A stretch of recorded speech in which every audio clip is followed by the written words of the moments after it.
ای مسلمان ها، شما که عقیده درست دارین، ایمان درست دارین، الله را میشناسین، صفات الله را میشناسین، عظمت الله را میشناسین، جلال و بزرگی الله را میشناسین، فلا تخافوهم، اصلا نترسین، و خافونی، این نونزرنه علامت ازی است که اینجا یا حذف شده، و خافونی اصل شده، یعنی الله میگه بترسید از ما این کنتم مؤمنین، اگر شما مؤمنای حقیقی هستید.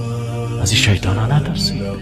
نه تقدیر تو رو بد است از او هست، نه زندگی تو بد است از او هست، نه رزق تو بد است از او هست، نه صحت تو بد است از او هست، نه مرض تو بد است از او هست. چرا از او میترسی؟ علتش چی است؟ سعی کن چون یک فرمول الله متعال میده، انما ذالکم الشیطان یخوف اولیاءه.